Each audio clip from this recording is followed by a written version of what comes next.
Hi everyone, thank you so much for joining me today. So in today's video we're going to be trying out this trio of Spectrum Noir luxury gilding flakes. Now this is the trio called Carnvial. You get Midnight Mauve, Deep Iris and Lapis Blue. They're gorgeous colours, really vibrant, and I thought I'd give the coloured flakes a go. It's something I've not tried, and I'd recently treated myself to a new embossing folder from Paper Roses, and then a lovely little die set to go with it. The die set says sending love and hugs, so I thought I'd try the gilding flakes with the new stash that I'd got. So I'm using my Flitter Glue from Indigo Blue, and I'm just going to ink up that sponge with the glue so that we've got like a foam pad, and all I'm going to do is rub it all over this card panel. Now I'm using a card panel that is 3 7/8 by 5.5, and that's going to go on an A6 card blank, top folding card blank that I've custom made. So I'm going to use some scrap paper to do the gilding flakes on, just so that I try and contain the mess that I make on my desk. And all I'm going to do is rub the flakes into the cardstock. Now I quickly realised that these flakes are very small and very static. In fact, they're probably the most static flakes I've ever used. I've only ever used the Indigo Blue flakes, and I find them an absolute delight to use. They don't make too much mess, they're not very static, and they're really easy to kind of use. But I found these to be just extremely static. I don't know if it's to do with the colouring or if it's down to the size of the flakes, but yeah, in all honesty, I've done a lot of editing on this video. I actually made a real mess of my desk. So yeah, it might just be something to bear in mind if you're thinking about purchasing these. They are gorgeous, but they are very messy. So just be prepared. So all I'm doing now is going in with my Scoochy. This is the abrasive foam pad. Again, this is from Indigo Blue, but I know Cosmic Shimmer sells something similar. And as you can see, you do get a really gorgeous, vibrant brushed metal look.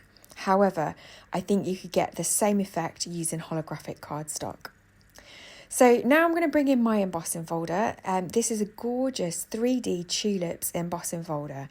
Now it's a really nice size. It measures 4.5 by 6.5 inches. So it's a really nice size. It's good for those 5x7 card blanks, and also the smaller A6 or the American 5.5 by 4.25. So yeah, it's a really nice sized embossing folder. So I'm just bringing in my die cutting machine, and I found that I just needed all the standard plates and then one cutting plate, and that went through the machine with really nice pressure. And as you can see, it looks absolutely gorgeous. Now, you'll see later on that I'm not really happy with the patchiness, so we rectify that by creating a whole new panel. But as you can see, it just leaves a really gorgeous impression. So next, while I've got my die cutting machine on my desk, I'm just going to run the sentiment die through. And I found that the Paper Roses die cut really beautifully. So I'm able just to take it out with my fingers, and then I do use my Pokey Tool just to get out some of the smaller pieces. So yeah, I'm using 300 GSM white cardstock, Craft UK smooth white cardstock. And yeah, the die had absolutely no problems cutting through that. I have to say, the Paper Roses range that Craft Stash stock is really extensive, and they have some really lovely products. I don't think it'll be the last time that I purchase some of their designs, but yeah, I'm really enjoying the products that I've got here today. So I'm just trying to get a feel for the layout. I've already cut the shadow part of the die in some vellum, and I'm just going to add a little bit of Cosmic Shimmer glue just to attach that down to the vellum. And I'm being really careful with the amount of glue that I've put on here, because as many of you will be aware, vellum is notorious for showing up the glue. So it perhaps would have been better to use double-sided adhesive sheets, but I don't really have any at the moment, so this was the easier option for me. And it's at this point I realise I'm just not happy with the fact that the panel is not a smooth polished look with the gilding flakes. So I go in again and I do exactly the same process. I cover a panel with the Flitter Glue, which is like a tacky glue, and then I rub all the flakes in with my fingers, and then I go over it again with the Scoochy.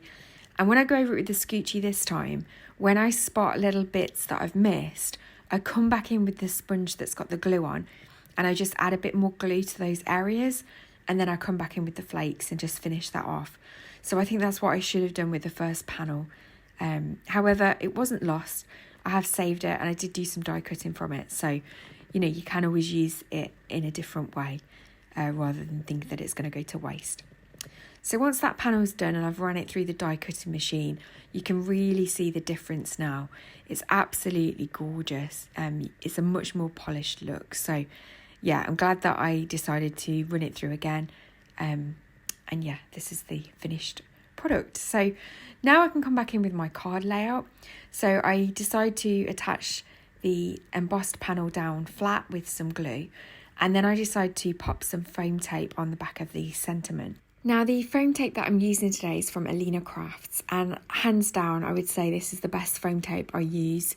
It's really thin, it doesn't gunk up your scissors, it's not too sticky. The backing tape or the release tape is really easy to remove, and it's really easy to kind of bend around awkward shapes. So yeah, I definitely recommend this foam tape. Once I've took off all the release paper from the back, I'm then able to just make sure that none of it's showing through the vellum and just stick that down.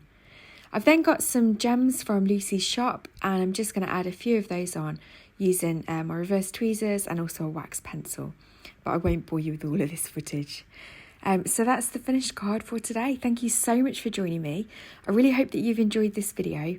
Please don't forget to like and subscribe if you'd like to see more from my channel, and let me know in the comments below if you've tried these gilding flakes. Thank you so much for watching, and I'll see you in the next video. Take care.